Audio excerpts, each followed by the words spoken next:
All rise, please. Court's back in session. Be seated. Thank you very much. We ready to bring the jurors back in? Just a brief moment, Your Honor.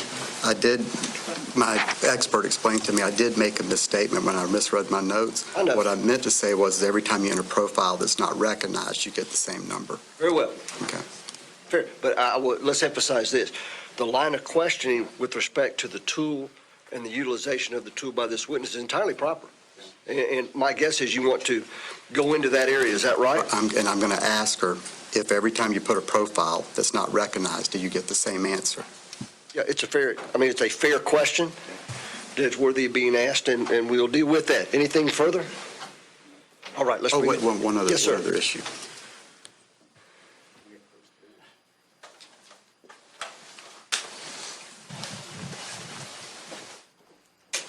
Once you do, we ready for the jurors? Good. All right, let's bring the jurors in.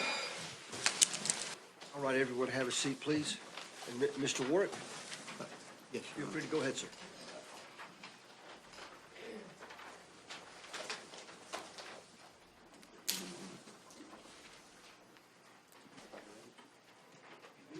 Hi, Mrs. Warf. My name is Scott Ward. I believe we met through video at a deposition for you. Is that correct? Yes. I want to ask you a question about both. I'm going to ask you about the Pensacola lab and then the Jacksonville lab. Are you aware of any policies or procedures or guidelines?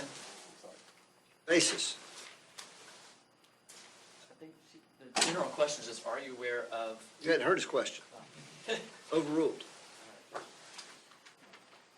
Are you aware of any policies, procedures, guidelines of the Pensacola lab regarding people coming into the lab that are not lab personnel? Well, FDLE as a whole restricts access to, especially the biology section, to minimizes the chance of contamination instances from unknown individuals.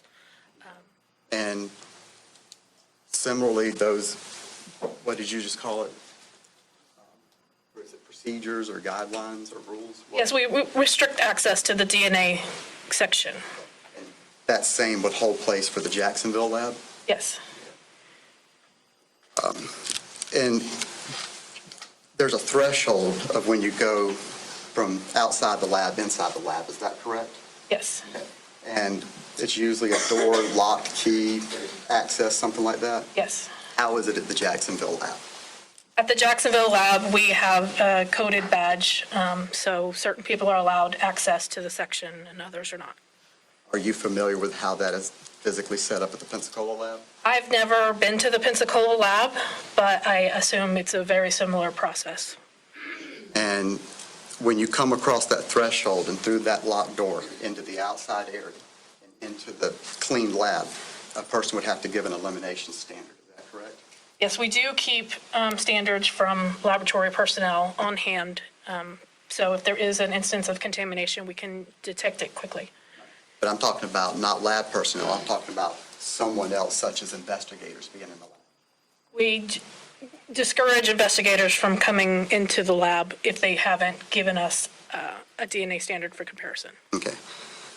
At the Jacksonville lab, would you allow, say, Crestview investigators in the lab while you were processing evidence? Not while we were processing evidence. It is possible for people to be escorted into the lab, but not into an area where there would be high contamination risk. What about FDLE case agents? Would they be allowed in the lab while evidence was open and it was being swabbed and processed? Nobody should be observing the individuals unless there was some sort of warrant or some special reason to be overlooking the laboratory personnel while they're doing their job.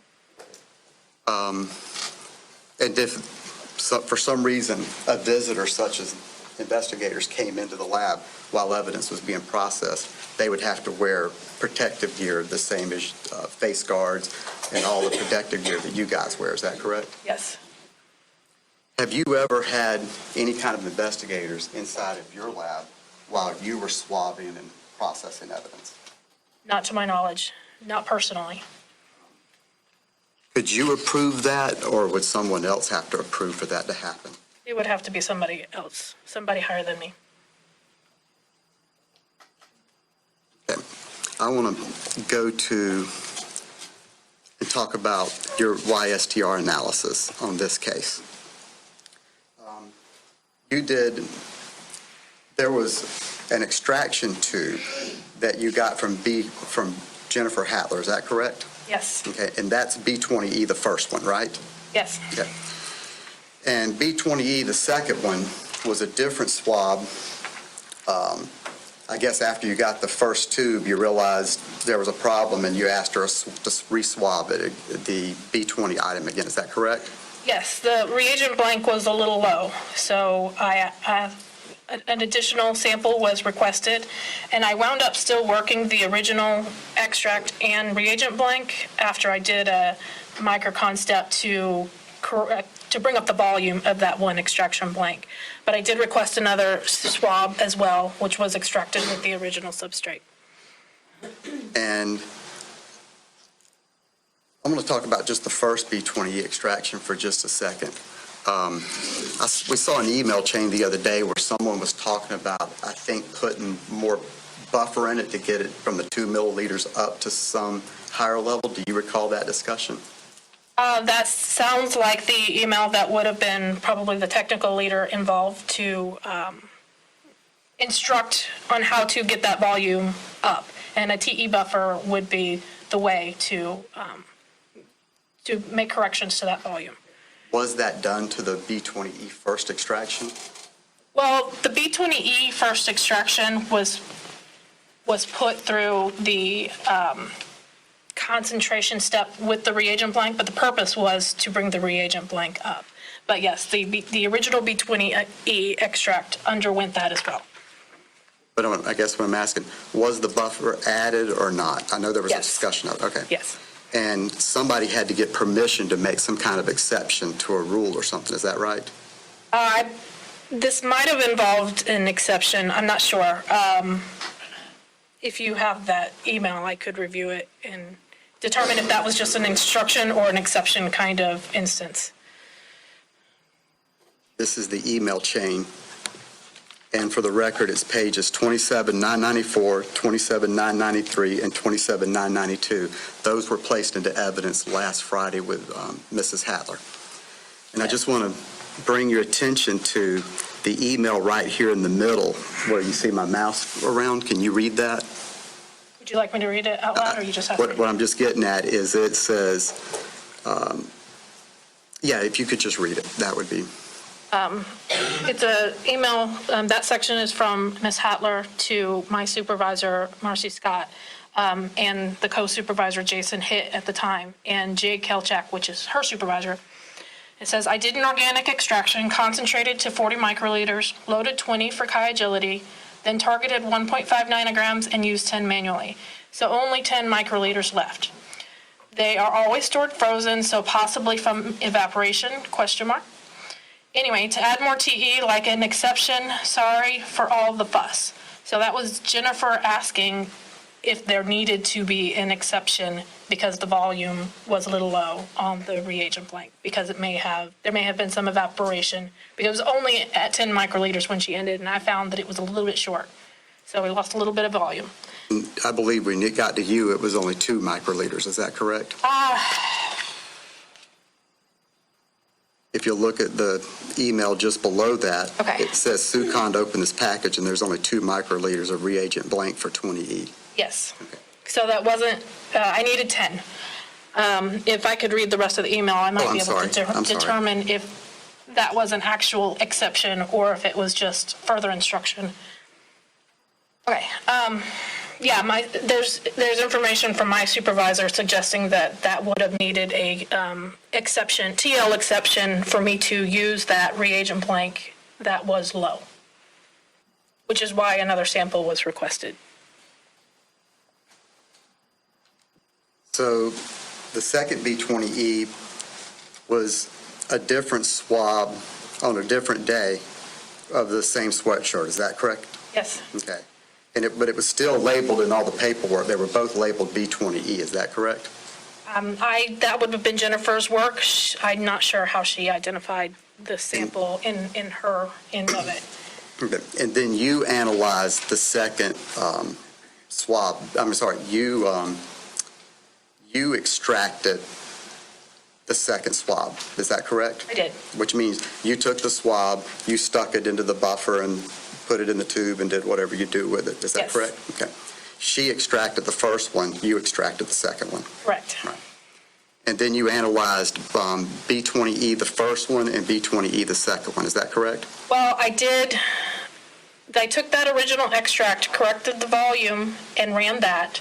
I also re-extracted the swab she sent, the resampling, combined that with the original substrate, which was the original, whatever was left of the dry portion, not the liquid that was extracted, but the original cutting, combined those two and ran those together. So I ran two samples, but one of those samples included the old and the new cuttings. And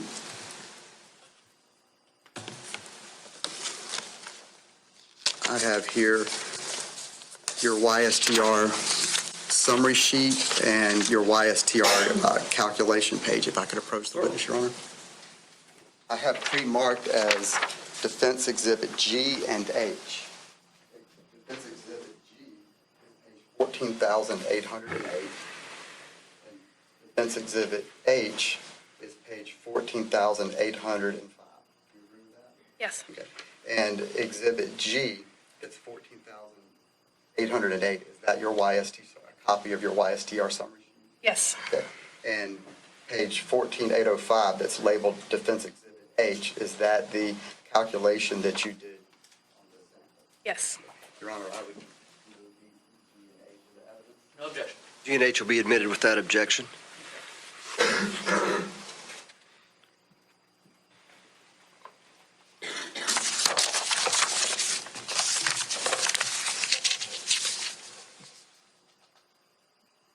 Okay. The first page that I'm going to show you is 14,808, is that correct? Yes. Okay, and I'm blowing this up here, I'm just showing the top part of the YSTR summary sheet because it's blank up below that, is that correct? Yes. Okay, so this is the relevant portion. Except for the conclusion at the bottom, there's no other data on the sheet. Right, you, down at the bottom, you said B20E matches 1-MH, which was a sample from Michael Holbrook, correct? Yes. Okay, but I put the whole page into evidence, correct? Yes. Okay. For purposes of what I want to talk about here, I want to ask you this question. Right here at DYS 385, I see two alleles. Is that one location or two? It's two. It's a known duplication locus. It's two areas that are very close to each other. So on the original extract, I see NSDs all the way down. Is that correct? Yes. And what does that mean? NSD stands for no size data. That means I got no results. So the original extract, you got nothing. Correct. Okay. On the second extract, if that counts as two, it looks like you got 1, 2, 3, 4, 5, 6, 7, 8. You got data at 8 places. Is that right? Yes. And it looks like you have then 1, 2, 3, 4, 5, 6, 7, 8, 9, 10, 11, 12, 13, 14, 15, 16, 17. Did I miscount? 1, 2, 3, 4, 5, 6, 7, 8, 9, 10, 11, 12, 13, 14, 15, 16, 17 locations. Is that correct? Yes. You got data out of only 8 of the 17 locations on the second extract. Yes. And then you, this is the page of the YSTR analysis. That's the full page, correct? Yes. Okay. And I'm going to zoom in on my next slide down here to the bottom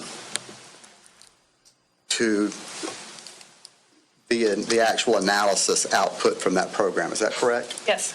I noticed that in your report that you put that it was 1 in 11,007. Is that correct?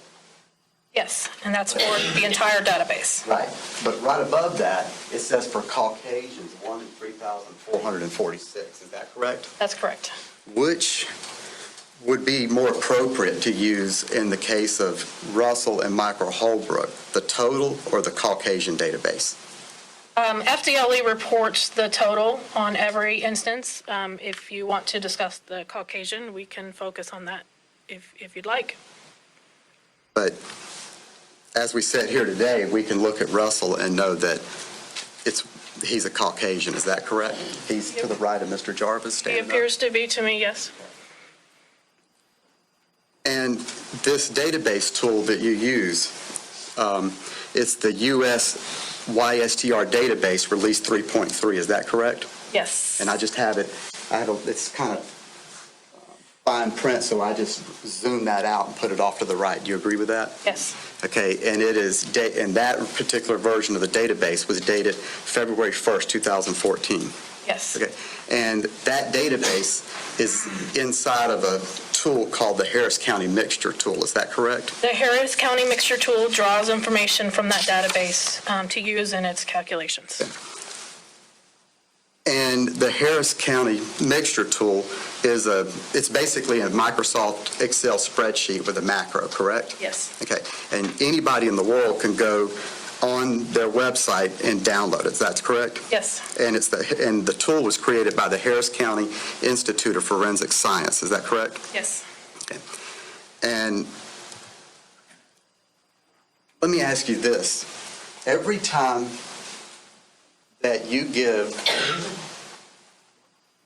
it a profile or even a partial profile that database is not seen, then the Harris County Mixture Tool always gives these same answers over here on the right. Is that correct?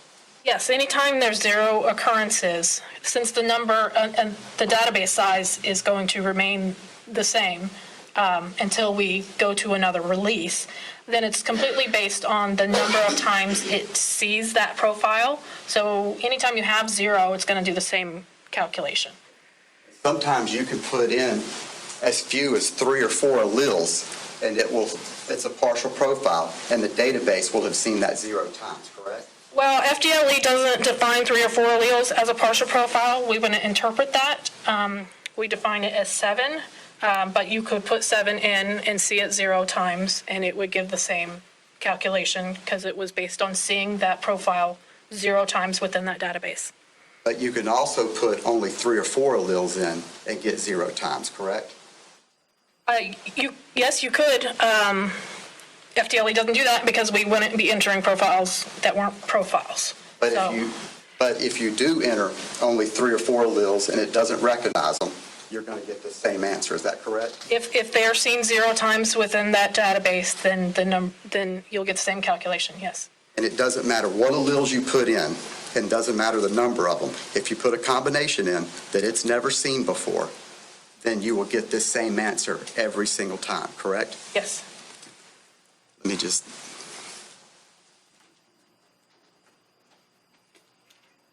me ask you this, if you know.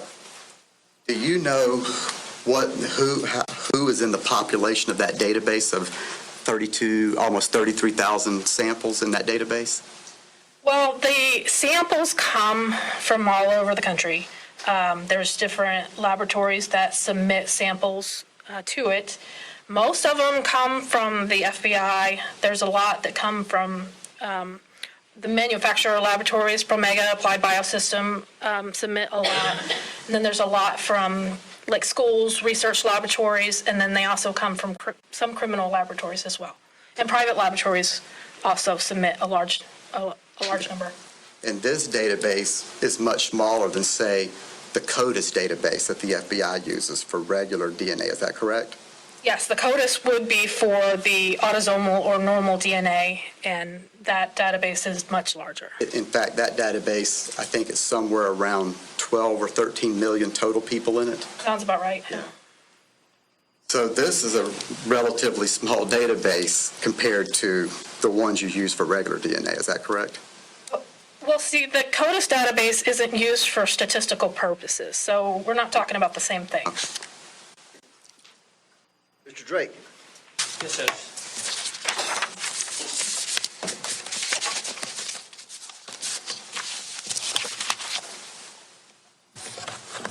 And Crime, there's just one thing I want to clarify with you. When the defense was talking about an exception being made, did I understand you correctly that it would have been an exception to use it while the reagent blank was a little low?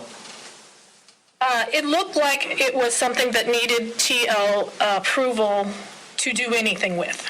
So that's why we wanted to make sure that we got the new sample that, we just started fresh with that. We wound up running the other sample too, which needed the TL to get involved and say, yes, you can do this.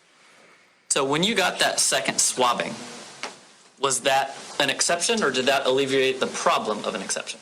That alleviated a problem of an exception because that second swabbing was starting new, so that did not need an exception to do. Thank you. No further questions. Thank you for being with us. She may be released, Judge. Very well, you are released and can go about your business. Thank you, sir. State calls Curtis Browning.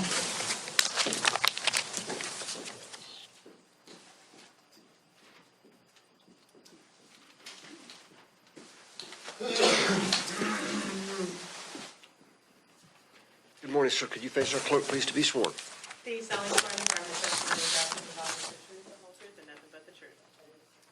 Please have a seat and speak closely into the microphone if you would, sir. Mr. Drake, go ahead. Thank you, Judge. Good morning, sir. Would you please introduce yourself to the jury? My name is Curtis Browning. And Mr. Browning, where do you work?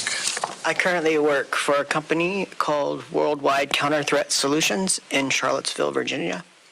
What is your job with that company? I'm a forensic DNA analyst. Have you previously worked for the Florida Department of Law Enforcement?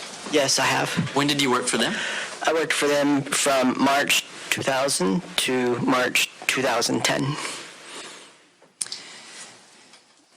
While you were with FDLE, all the way up through your current position now, have you been in the field of forensic DNA analysis? I'm sorry, could you repeat the question? While you were at FDLE, all the way up through the time of your current employment, have you been involved in forensic DNA analysis?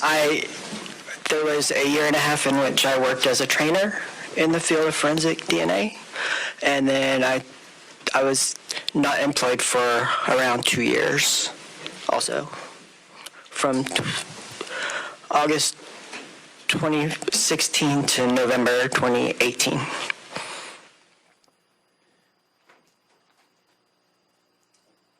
What position did you hold at FDLE?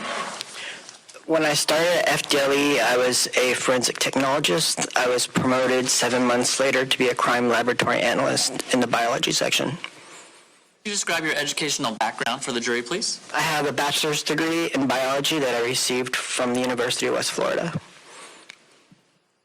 Did your formal education include the study of DNA? Yes, it did. Did you receive any specialized training at FDLE applicable to your job? Yes, I did. Will you please briefly describe that training?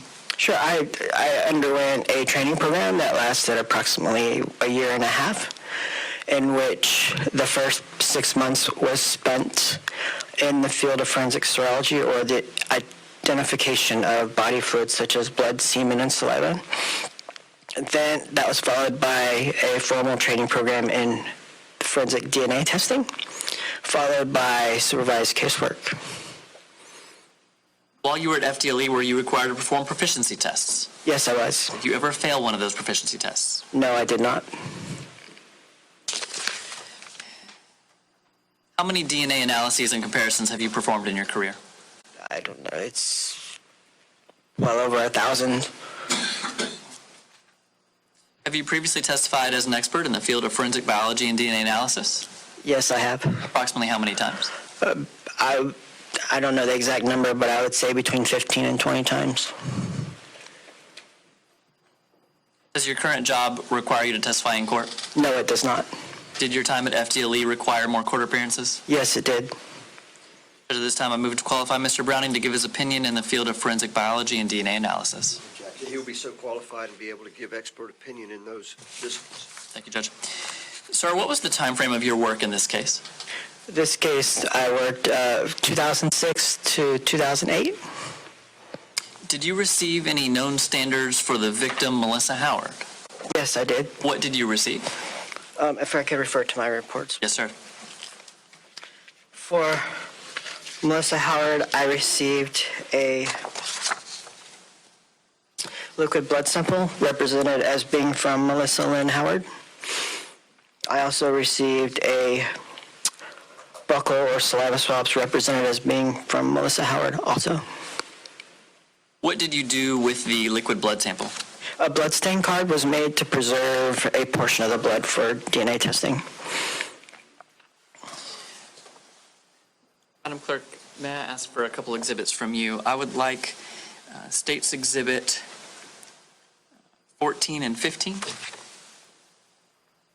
Sir, I'm going to hand you what has previously been admitted as State's Exhibit 14. Can you tell me if you recognize that?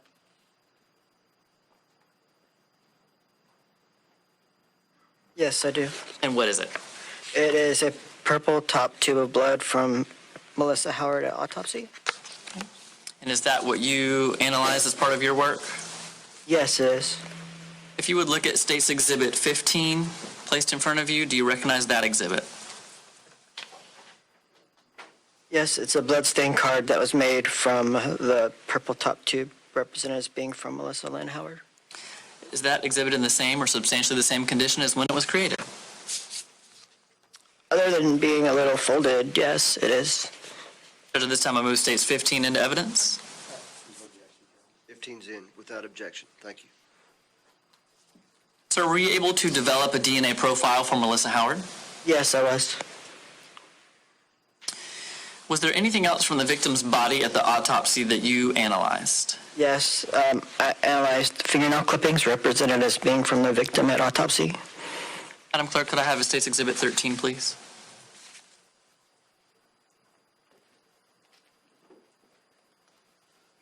Sir, I'm showing you what has been marked as State's Exhibit 13. Do you recognize this exhibit? Yes, I do. What is that? It's the swabbing from fingernail clippings. Is that the exhibit that you analyzed? This is I examined the fingernail clippings, and then this is the swabbing that I made for the fingernail clippings for DNA testing. Yes, sir. Is that exhibit in the same or substantially the same condition as when you collected it? Yes, it is. Judge, at this time I move State's 13 into evidence. Any objection to 13? Very well. 13's in without objection. Did you perform DNA analysis of the fingernail swabs? Yes, I did. Did you locate anyone's DNA? I did. Whose was that? The DNA from the fingernail clippings matched Melissa Lynn Howard. Were any foreign profiles detected? No, there weren't. Did you analyze any blood swabs that were taken from the crime scene? Yes, I did. Madam Clerk, could I see State's Exhibit 9, please?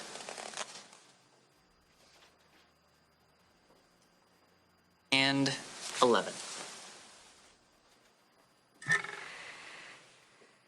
Do you recognize those, sir? I do. What do you recognize them to be? I recognize this exhibit to be FDLE exhibits A1 through A5, swabs of suspected blood from the driveway/sidewalk at the crime scene. Okay, and how about State's 11? States 11 is FDLE exhibit A13, which is swabs suspected blood from the east wall of living room above victim's head. Did you perform DNA analysis of the blood samples that were taken from the driveway and the wall? I did. Were you able to determine whose blood was on those swabs? Yes, they all matched Melissa Lynn Howard's DNA sample. Were there any foreign DNA profiles present in the blood droplets on the driveway or on the wall in the residence? No, there were not.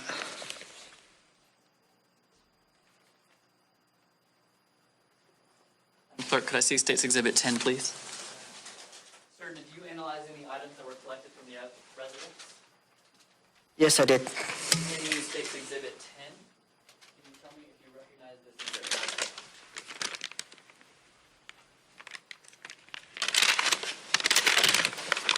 I do. And what is that? It's empty Michelob Ultra beer bottle from the kitchen counter. Did you perform any swabbing to test that item? Yes, I swabbed the mouth of the bottle. Were you able to get any DNA results from the mouth of that bottle? Yes, I did. And were you able to determine who that matched? The swab from the beer bottle matched the DNA sample from Melissa Lynn Howard. Were any foreign DNA profiles located on that beer bottle? No, there were not.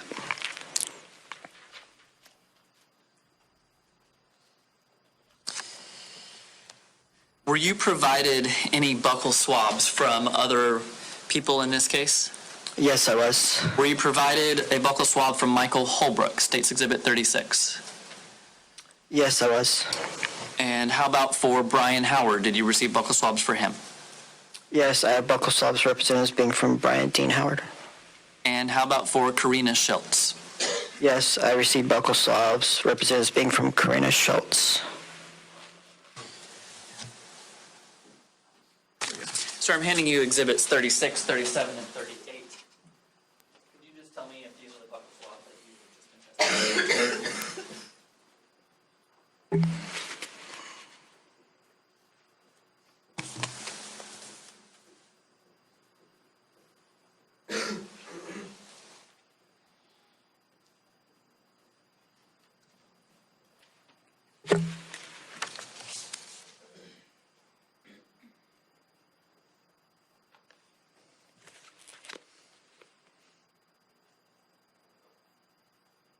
Yes, they are.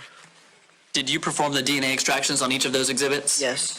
Were you able to develop DNA profiles from each of those swabs? Yes, I was. Were your results then placed in the case file so that a future analyst could use them? Yes, they were. Were there any clothing items that you received? Yes, there was. Did you receive a sweatshirt? Yes, I did.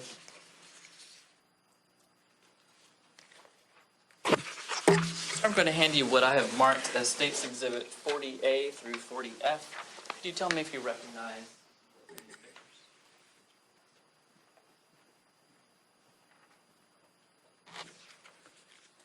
pictures? Yes, I do.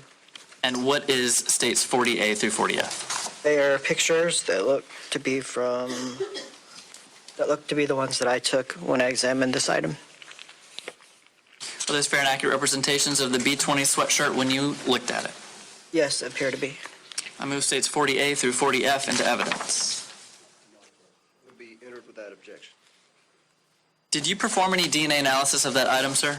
No, I did not. Why not? I did analyze it for the presence of blood, and it did give the indications for the presence of blood.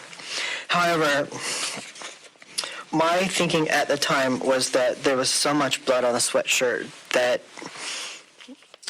I assumed to be from whoever wore the shirt, that even if there was a foreign DNA profile present, it would be overwhelmed by the DNA that I would get from the person who was wearing the shirt. Also, it was decided at a case management meeting that no further testing needed to be done on the shirt. Thank you. Those are my questions. Sir, can I collect those exhibits from you?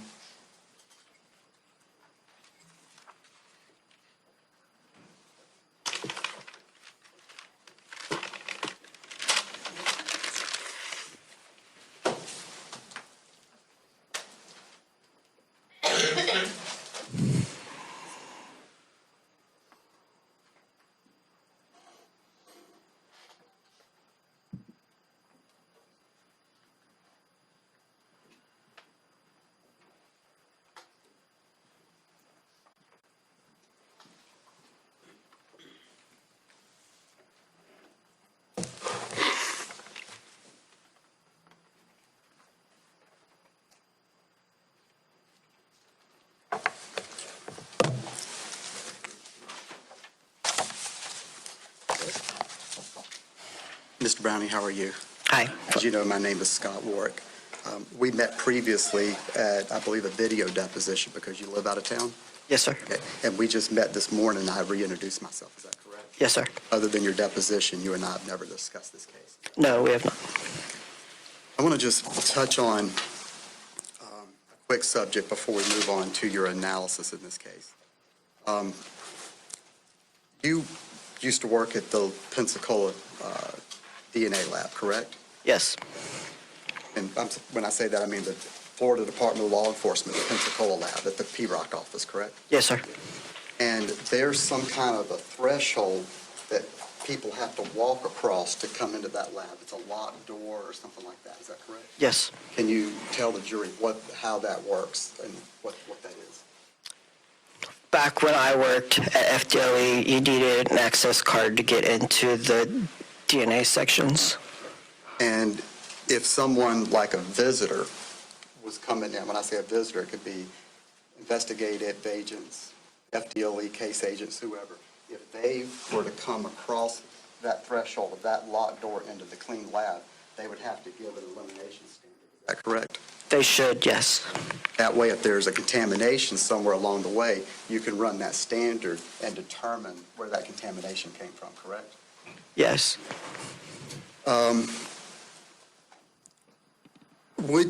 Back when you were working at the FDLE lab in Pensacola, would you have allowed investigators in the lab while you were swabbing or processing evidence? It would need to be approved, I would believe, by the supervisor of the DNA section. But you wouldn't be able to approve that yourself, correct? No, I wouldn't. And in fact, you would probably just say, hey, you can't come in here, is that right? Yes, I would. And if they really pushed, then maybe it would go up to a supervisor level. I would actually, if they wanted to get in the lab, ask the supervisor if they could come into the lab. And if, say, case agents involved in this case, or any case that you were working, if the case agents had been in there, say when the B-20 sweatshirt we're talking about was opened out of the bag and being swabbed, and they were in the same room with that, they would have to be wearing the same protective gear that you guys wear. Is that correct? Yes, I would make sure that they wore the same gear that we have to wear when we examine evidence. Okay, now I want to talk about the B-20E sweatshirt back when you were originally the main analyst on this case. Is that correct? Yes, I was. Okay. And then you left FDLE, and then it went to Jennifer Hattler, I believe. Is that correct? I don't know who it went to. You don't know. Okay. Do you recall whether or not B-20, the sweatshirt, back in 2006, whether it was swept for trace evidence? I don't recall if it was or not. Approach, I've got what I pre-marked as Defense Exhibit I. Your Honor, if I could approach? Certainly. Mr. Browning, I'm going to show you what's been pre-marked as Defendant Exhibit I, and it's pages 3,149 and 3,150. Do you recognize that? I do now. This was in my case file copy, actually. And what is that item? Just the title of It's a report of examination it. Okay. from FBI laboratory. Your Honor, I would move Defense Exhibit I into evidence. No objection. I will be admitted without objection. And Mr. Browning, and I'm only putting that in there to help your memory. I know that it's been a very long time since you were involved in this case. Sure. Does that help refresh your memory about whether or not B-20 was swept for trace evidence? Yeah, yes, it looks like it might have been. Also, there could be notes in this case file also from when it was swept for Right. trace evidence. I figured that was the easiest way to get there. Okay. And do you know whether it was swept for trace before or after you looked at it to determine whether or not you could do analysis on the sweatshirt? The standard procedure would have been for it to be swept for trace evidence before I examined. And you were previously a forensic technologist before you became an analyst, is that correct? Yes, I was. And so you previously would have swept items for trace evidence, is that correct? Yes, that was one of the duties. Yeah. Can you describe to the jury how that sweatshirt would be swept for trace evidence? Sure.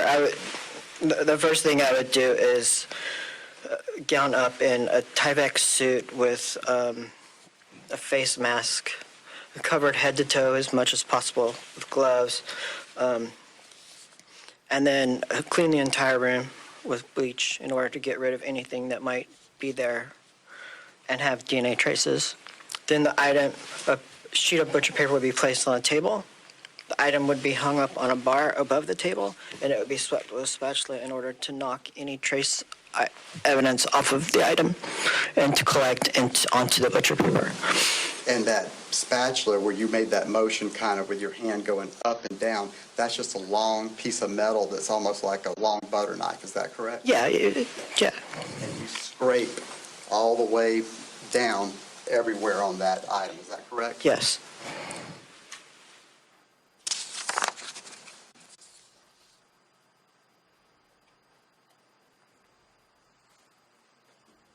And that happens before you ever get to any DNA analysis, is that correct? That's correct. Is it possible that that scraping can smear DNA from one part of that item to the other and mix it all together? Before an item is swept, it should be dry. And so I would expect it to knock any DNA off of it, but not necessarily mix the DNA. Oh.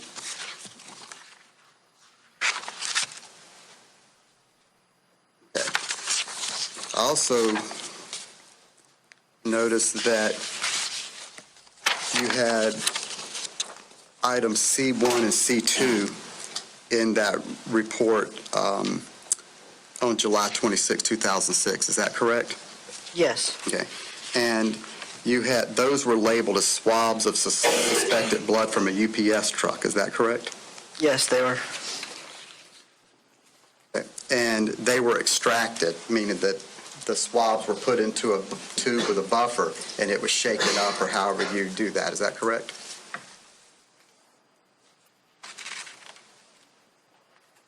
Yes, they were extracted for DNA. But for whatever reason, there was no other analysis done on that suspected blood from the UPS truck. Is that right? That is correct. Even though it gave the chemical indications of blood. Is that correct? Yes, that is correct. Do you recall why? I recall looking at the phone log and it showing that no further analysis was needed for evidence from the UPS truck because it wasn't probative at the time.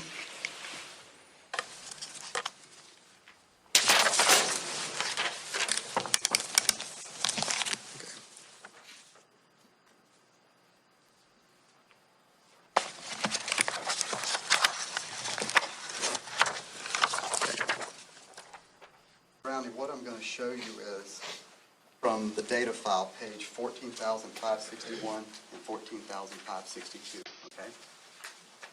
Can I approach Ronnie? Okay. Each one of those pages are notes that you've written about C1 and C2 respectively. Is that correct? Yes, they are. Okay. Does that refresh your memory as to why those items from the suspected blood from the UPS truck, why that you did no further analysis? Yeah, they both say no further exam per CLAS Magna Clanton. And that was your supervisor at the time at the lab, is that correct? Yes.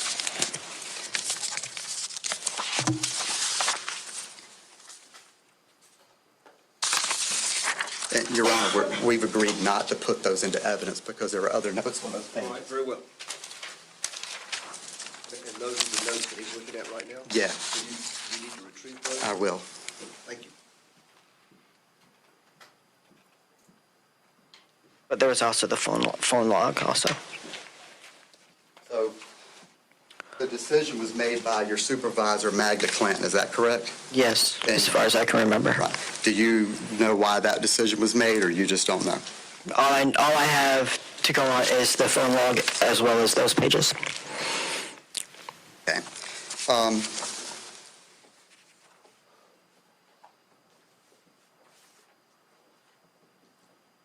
In that same report, there was an item, A15, is that correct? And this is the July 26, 2006 report, I'm sorry. Yes, FDL Exhibit A15. Okay, so you had items A11 through, I believe it was A17.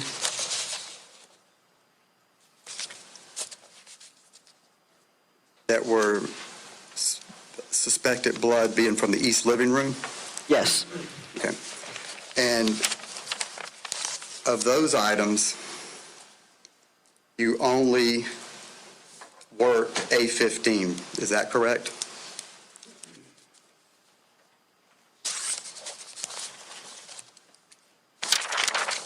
From that group, it looks like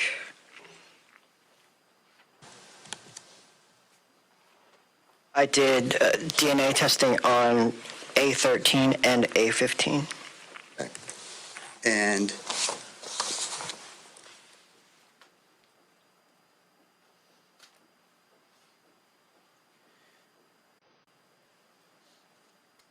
okay, and on both A13 and A15, you didn't find anything foreign to Melissa Howard, is that correct? The only item that went through the total DNA analysis process was A13, and the DNA profile from that item matched the DNA from Melissa Lynn Howard. But A15 was never worked, is that correct? A15 was extracted, however, there was the determination that it was an absence of male DNA, and since I was looking for something foreign to the victim, I stopped at that step. Would it be possible for there to be a female profile in there foreign to the victim? Sure. And let's assume, I don't know what you know about the facts of the case, but let's assume that she was having an affair with a married man, and he had obviously had a wife. Would it be important to go all the way to the end of that to see if there's some female profile that is foreign to Melissa Howard? Given that hypothesis, probably, yes.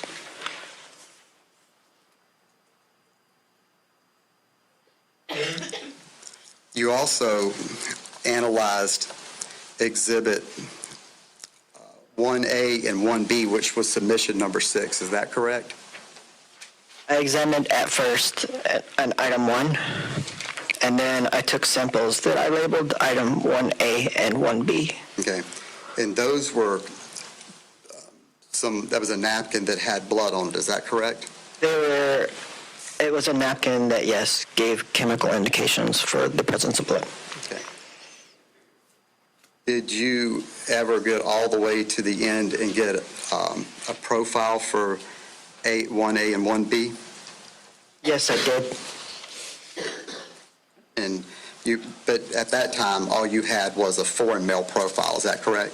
The DNA profile that I got from exhibits 1A and 1B was from a male, Right. yes.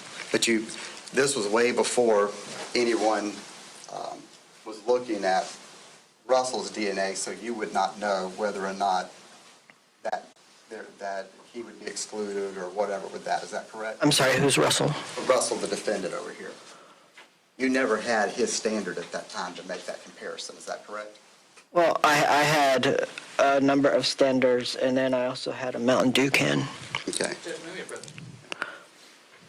Yes.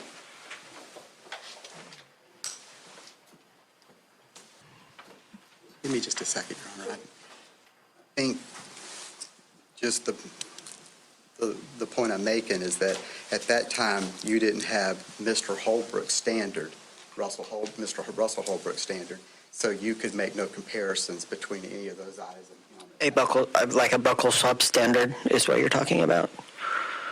A buckle swab standard that you knew was from him. Correct. That's all the questions that I have, Your Honor. Thank you. Anything further from this witness? He may be released. Yes, sir. This time, we're going to take about a 10-minute recess before we call our next witness. Anything further? Well,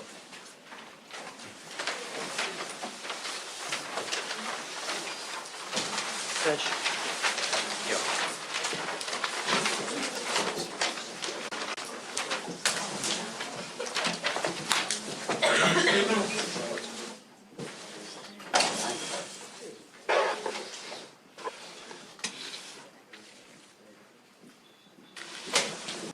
Appendix I, I'm going to give to the clerk at this point.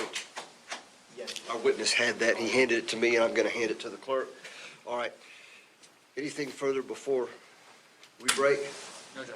All right, we'll be in recess for approximately 10 to 15 minutes' time. All right. Hey,